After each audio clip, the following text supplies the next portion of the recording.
Managing a small team or business comes with a unique set of challenges. With limited resources and manpower, it's easy for things to feel chaotic and out of your control. How can you, as a leader, accomplish your goals while keeping your team engaged, effective, and accountable? This podcast will give you practical strategies you can implement now to lead your team or business to reach its fullest potential. Welcome to the Organizing Chaos podcast with your host, Danny Coleman. Hey, what's going on, guys? Thanks so much for tuning in to another episode of Organizing Chaos, where we talk about small practical strategies for small teams and small businesses. And today I want to talk about finding good quality people at a low dollar per hour. It's something I hear a lot about from different business owners or managers. They're talking about hiring people and they just feel like if they can't pay above a certain amount of money, that they just simply cannot find good quality people. That essentially a low dollar per hour just means these people are not going to be quality. First of all, it's almost offensive a little bit, but I totally understand where it's coming from. The thing that I want you to think back on, you who are listening to this, if you're a manager or you're a small business owner, you're hiring someone. When you're talking about a lower dollar per hour, yes, you are going to get at a lower dollar per hour a larger quantity of low quality people. I mean, that's just the truth of it. When you kind of get up into your mid 30s and 40s and whatnot, and you're still working for minimum wage, you might have just made some certain decisions in your life that, you weren't incredibly ambitious or something like that. And that's not to demean anyone who may be listening to this that makes minimum wage. It's not at all the case. But what I am saying is that most people who are going to be hired into management type positions, they're going to be people who have been ambitious enough to want to excel to a point where they probably are being paid higher. So anyways, now that I've kind of got that out of the way, I want you to think back to when you were younger. Again, I'm speaking to you people who are hiring people, small business owners, small team managers. When you think back to when you were 15, 16, 17, 18, whatever, early 20s, your college age, you were working for a smaller dollar per hour and you still gave 100%, right? There were definitely times, I'm sure, where you worked at jobs that you just didn't like, but the jobs that you worked at that were good jobs, you gave 100%, oftentimes 110%. You really cared about that place. And that's kind of the thing that I want to talk about very briefly about today, is just because I think that writing off the fact that, I just have low dollar per hour people, so I'm not going to get good quality people, that's an excuse. And what it's usually the reason is you think that that's the case. You don't think that there's actually a decent amount of good quality people out there who are looking for jobs that are around minimum wage. I think the reason that you're not seeing those people is because process, all right? I've talked about this before, and I want to touch again on today. This is just the importance of having a good hiring process, as well as a good onboarding process in your company, so that you are regularly sifting through and finding those quality people at the lower dollar per hour amount. And the big reminder that I think that really stuck with me, and that I've been saying to people a lot recently, is just that think back to when you were younger. Is the fact that you were only being paid $8 an hour, did that make you not care? It usually what made you not care about your job was how you were treated. And that's a big part to do with it. So as a small business owner or a small team manager, you're able to treat people in a way that can make them want to work for you, and not thinking about the money. Because that's the reality of this all is that people don't really work for money. They work for how you make them feel. And so, yes, money is a huge part of it. And someone's not going to come to work just because you make them feel nice and you pay them $0 per hour.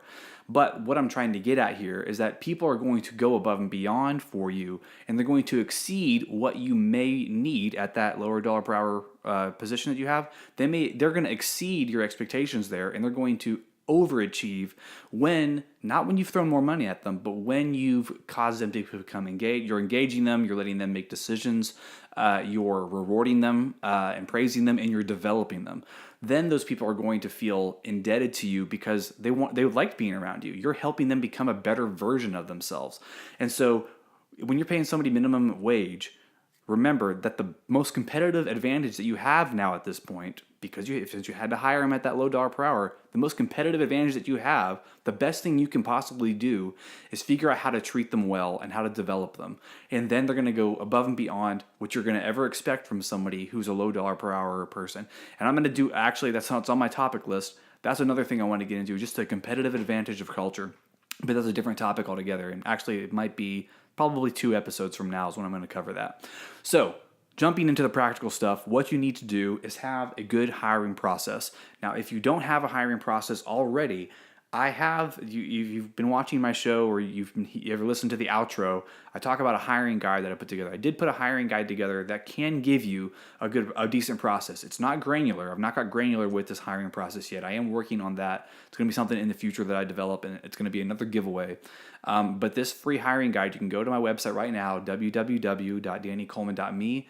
You can get that free hiring guide, and in there is somewhat laid out of a process. Again, it's not very granular, but if you have none, it's better than nothing. And so you can use that process to at least get started looking for quality people, figuring out how to properly recruit, how to onboard them in your company, and then how to hold on to those people who you feel are those diamonds in the rough that you found. So having a good hiring process, making sure that it's on and that you're bringing in those people constantly into your business, or at least with some type of frequency, either monthly or quarterly. You're holding interviews with people and whatnot. The process that when you have that running, that's what's going to help you keep this process on. That hiring people, I'm sorry, not hiring people. It's going to keep new candidates, new applicants coming in without it being a full-time job for you. Because I've talked about before, I know how it's like. Whenever you're hiring, it feels like a full-time job, but that's when you don't have a process. Once you get a process in place, it actually becomes something you can do once a week where you review resumes and whatnot. But I don't want to get into the hiring process thing. There's actually a previous episode you can check out before. I can't remember the title of it off the top of my head, but I'm sure it says something along the lines of hiring. And it's a few episodes ago. I do go into more detail there about my process. But again, I am going to be creating a digital product soon that will have that process granularly spelled out, so that way you can actually just take that, copy, paste it, and implement it in your business. The second takeaway here is having a good onboarding process. Know what needs to happen when someone is coming onto your team. What types of accounts do they need access to? What type of passwords do they need? Do they need a computer set up? Do they need an iPad set up? Do they need to when do they read their handbook if you have a handbook? Or when do they review the standard operating procedures if you have those too? Those types of things. You want to have a good onboarding process, and that is going to, it's going to leave a good impression on the people who are those diamonds in the rough. Those people who are a little bit harder to find when you're searching in the low dollar per hour range. Those people are going to be happy and excited and engaged. The fact that you have this onboarding process, that you've been able to kind of get them going very quickly, and they're not having to sit and drag their feet and wondering if they're doing the right thing or the wrong thing, or just in general be bored and want to maybe job hop to somewhere else. So just to recap, hiring process, figure out what yours is. If you don't have one, go to get my ebook or guide. I don't know. For some reason, I just don't like the word ebook. I feel like there's so many ebooks out there. This really isn't a long thing. It's a guide, and it has processes or a step-by-step type deal, how to go from recruiting to onboarding to to retaining.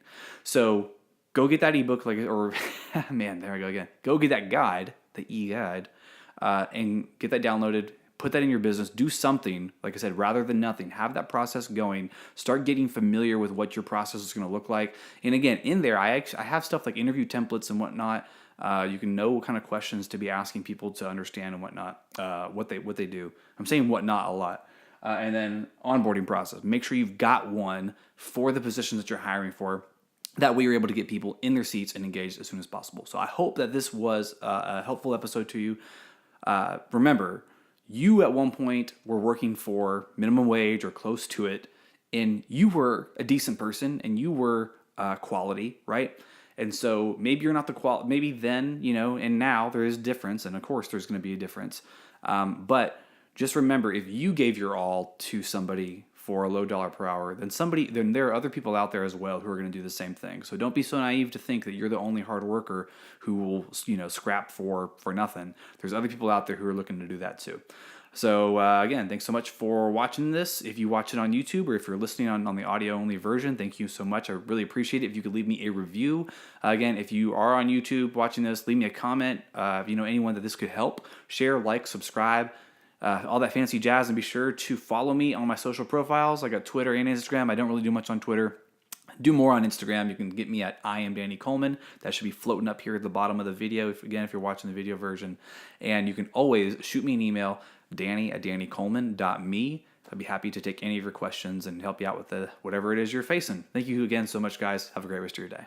Want more? Go to dannycoleman.me to download Danny's free small business hiring guide, which includes tips, templates, and tools, plus a step-by-step process you can use to find and keep high-quality employees for your small team or business.